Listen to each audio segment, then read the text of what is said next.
హరి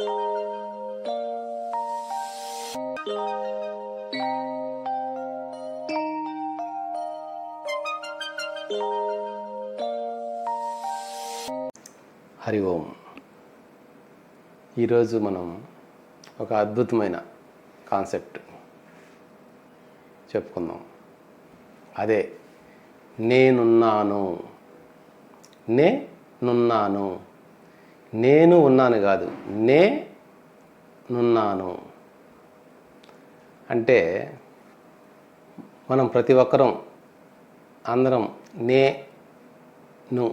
నేను అంటున్నాం. అంటే అందరిలో ఉన్న ఈ నేను, నాలో ఉన్న ఈ నేను అంతా ఒకటే అని తెలుసుకోవడమే ఈ ప్రయత్నం.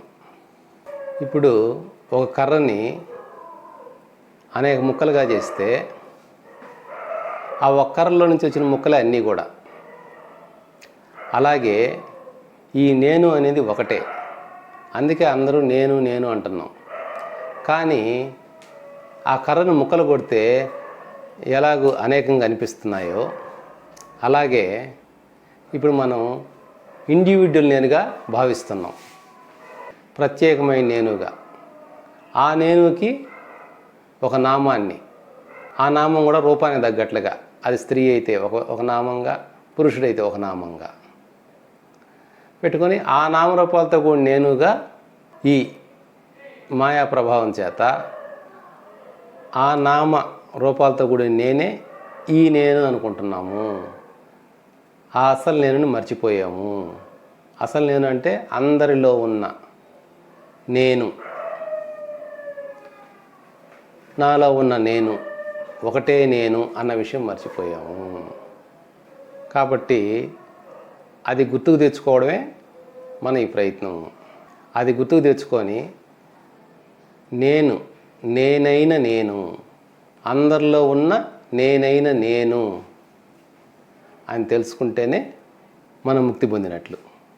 మనలో ముక్తి ఉంది అని అది తెలియనంతవరకు మనలో ముక్తి లేదు. నేను అనేది ఈ శరీరం కాదు, ఈ మనసు కాదు, ఈ బుద్ధి కాదు. దీనికి విడిగా ఉన్నాను, ఆత్మగా ఉన్నాను. ఈ శరీరంలో ఉండి ఈ కార్యకలాపాలు నడిపిస్తున్నాను అన్న భావనలో ఉంటే అది ముక్తి. అలాగే ఈ శరీరం నాలో ఉంది, ఈ మనసు నాలో ఉంది, ఈ బుద్ధి నాలో ఉంది అని తెలుసుకోవడమే ముక్తి. అలాగే ఈ శరీరంలో నేనున్నాను, ఈ మనసులో నేనున్నాను, ఈ ఆత్మలో నేనున్నాను, ఈ ప్రకృతిలో నేనున్నాను అని తెలుసుకోవడమే ముక్తి. అలా కాకుండా ఈ శరీరమే నేను, కేవలం ఈ శరీరమే నేను, ఈ నామరూపాలతో కూడిన నేనే అని అనుకోవడం ముక్తి కాదు, అజ్ఞానం, అవిద్య. కాబట్టి నేను ఈ శరీరంకు ముందు ఉన్నాను, ఈ శరీరం తర్వాత ఉన్నాను అని తెలుసుకుంటేనే ముక్తి ఉన్నట్లు. ఇప్పుడు వర్తమానంలో ఉన్నాను, అలాగే భూతకాలంలో ఉన్నాను, అలాగే భవిష్యత్ కాలంలో ఉన్నాను. నేనున్నాను, ఆల్వేస్, ఎల్లప్పుడూ నేనున్నాను అని తెలుసుకుంటేనే ముక్తి ఉన్నట్లు. కాబట్టి మనం ఆత్మ యొక్క ఉనికిలో ఉండాలి, శరీరం యొక్క నామంతో అంటిపెట్టుకొని ఉండకూడదు. కాబట్టి నిన్ను నువ్వు నీలోనూ చూసుకోవాలి, ప్రతి దాంట్లో చూసుకోవాలి.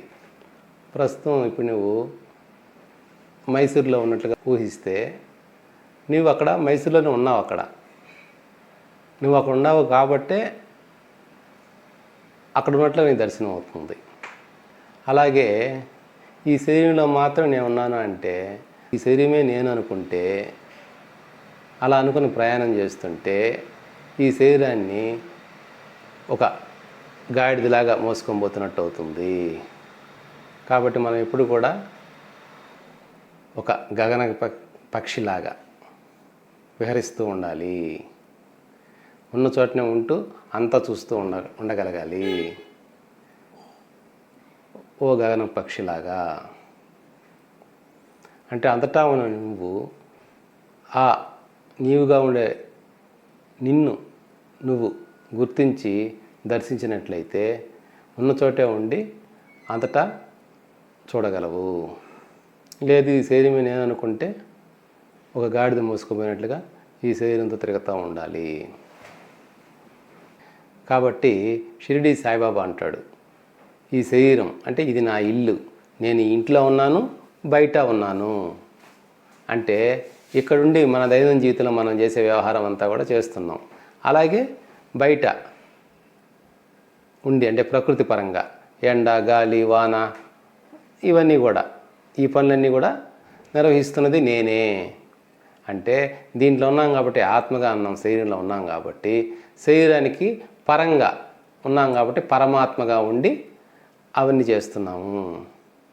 కాబట్టి ఈ శరీరంలో ఉండే నేనే, ప్రకృతిలో ఉండేది నేనే, అంతటా ఉండేది నేనే అని తెలుసుకోవడమే నువ్వు ఉన్న స్థితి నుండి ఉన్న స్థితికి వచ్చినట్లు. అలాగే ఉన్నత స్థితి నుంచి అత్యున్నత స్థితికి వచ్చినట్లు. అలాగే అత్యున్నత స్థితి నుంచి పరమాత్మ స్థితికి వచ్చినట్లు. అప్పుడు మాత్రమే నీ స్థాయి, నీ స్థితి మారినట్లు. ఇప్పుడు కొన్ని కుండలలో నీళ్లు పోసి ఆ సూర్య ప్రతిబింబం పడే చోట పెడితే ఆ సూర్యకిరణాలన్నీ కూడా ఆ కుండలో నీళ్ళల్లో ప్రసరిస్తాయి. అలాగే బయట ప్రసరిస్తాయి. విడిగా చూస్తే ఆ కుండలో మాత్రమే సూర్యకిరణాలు ఉన్నట్లుగా భావిస్తాం. కానీ ప్రతి కుండలోనూ ఆ కుండ నీళ్ళలోనూ సూర్యకిరణాలు ఉన్నాయి. అలాగే కుండ బయట సూర్యకిరణాలు ఉన్నాయి. అలాగే నేను ఈ శరీరంలో ఉన్నాను, అలాగే నీలోనూ ఉన్నాను, అందరిలోనూ ఉన్నాను అని మనం గ్రహించగలగాలి. అప్పుడు నేను నీకు నమస్కరిస్తున్నాను అంటే నాకు నేను నమస్కరించుకున్నట్లే. నేను నీకు ద్వేషిస్తున్నాను అంటే నన్ను నేను ద్వేషించుకున్నట్లే. అలాగే నేను నీకు సహాయం చేశాను అంటే నాకు నేను సహాయం చేసుకున్నట్లే. అప్పుడు మాత్రమే నిష్కామ కర్మ అనేది అవుతుంది. ఆ నిష్కామ కర్మ ద్వారా మన చిత్తము శుద్ధి అవుతుంది. కాబట్టి మనం నాలో ఉన్న నేనుకు నమస్కరిస్తున్నాను, నీలో ఉన్న నేనుకు నమస్కరిస్తున్నాను అని హాయిగా పాడుకోగలగాలి. ఆ విధంగా పాడుకోగలగాలి. ఆనందంగా, హాయిగా, స్వేచ్ఛగా అంతటా నీవే ఉన్నావు. రెండోది ఉంటే కదా బాధ కానీ బంధం కానీ. ఎప్పుడైతే అంతటా నువ్వు ఉన్నావు అనుకున్నావో ఆ బంధం అనేది సహజంగా విడిపోతుంది. ఏం బంధం? ఈ శరీరం అనే బంధం, ఈ శరీరం కల్పించుకున్న నామ రూపం అనే బంధం. ముందు నీకు ఉండే ఆ శరీరం యొక్క నామం అనే బంధాన్ని నీవు వదిలించుకున్నావంటే ఇంకా ఏ బంధం అంటుకోదు. కాబట్టి నేను ఈ శరీరం వెలుపల ఉండి పరమాత్మగా సృష్టిస్తున్నాము, సృష్టికర్తగా ఉన్నాము. అంటే సృష్టికర్త నేనే, సృష్టి నేనే, స్థితి నేనే, లయము నేనే. ఈ సృష్టి, స్థితి, లయ మూడు చేసేది నేనే అని నువ్వు గ్రహించగలగాలి. అన్నీ చేస్తూనే ఏమీ అంటకుండా ఉన్నాడో పరమాత్మ అనుకుంటారు. అలాగే నీవు కూడా అన్నీ చేస్తూ ఏమీ అంటకుండా ఉన్నట్లే. అదే సహస్రార స్థితి.